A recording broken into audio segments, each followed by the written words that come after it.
Sunukun avaçılık uçurgan vaqtida nima uchun Jin Yuanzini yordamga chaqirmaydi? Ya'ni odamga mevzuning ustozi zimindagi eng katta avliyo Jin Yuan Dashin.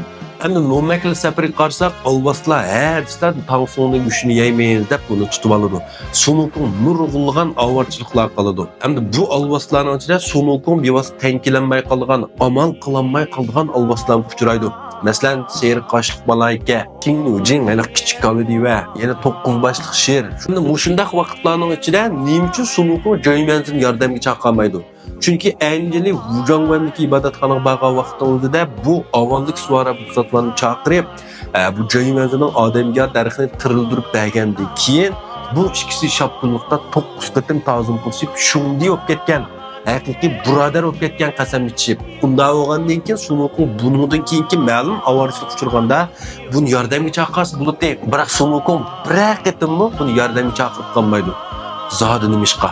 Mazmun qizg'irgan do'stlar banjo qo'lib, yurak rubat deb davomli qolganlar. Endi Sunukun Nomakli safardan burun Arish o'rdusini ma'lumot qilgan vaqtida nurg'un avliyo amgalar butun Arish sarlashganlar buni tankilanmagan Arishni ma'lumot qilyotgan.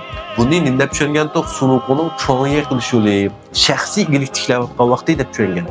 Endi Nomakli safarchi bu dagon qilayotgan vaqti. Endi bu to'xtamliq muddatdagi e'lingan rasmiy xizmatchi bo'ldi.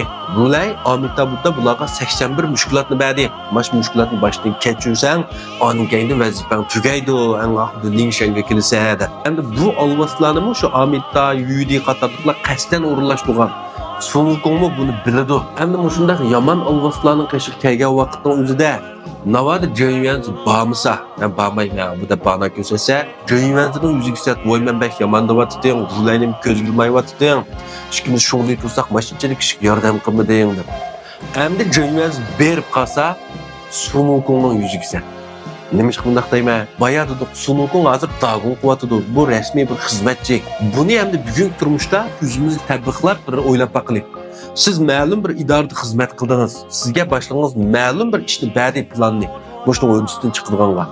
Endi siz bu yerda kunda 8 soat ishlab bu ishni qilib bo'lmadingiz, xizmatning o'rnisidan chiqolmadingiz.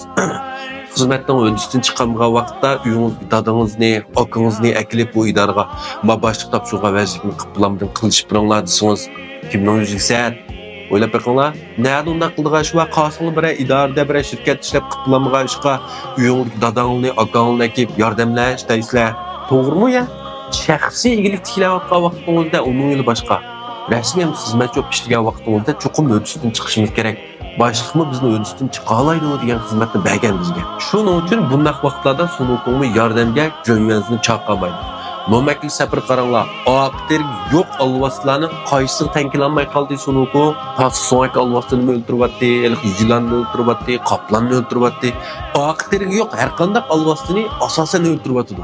Hamda aqtir ba alvasning kelgan vaqtning o'zida Sunukunmi bu davrini tushunadi. Shuning uchun shu alvasning qishiq kelganda yarmoqli, tag'moqli deganlardan so'raydi. Bu alvas nereden kelgan? Buni kelish manbasi qanday?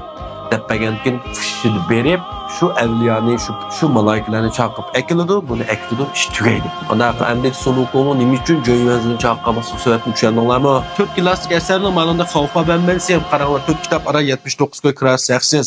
Sunguning harbiy ishlar dasturi 36 ta bir go'yguzma, 3 kitob 19 koy, 2 sara 14 koy. Dünyadagi eng sirliq 24 soatlik dars orali 12 koy. Qolgan kitoblarning bahsini nihoyat arzon kirasiz. Yoqtirgan do'stlar Kashfi Jibojanni setib olsanglar bo'ladi yoki boshqa kuchonni setib olsanglar bo'ladi. Topolmay qolsanglar menga ayrim session qilinglar. Kashfi Jibojanni ko'rishlik. Rahmat.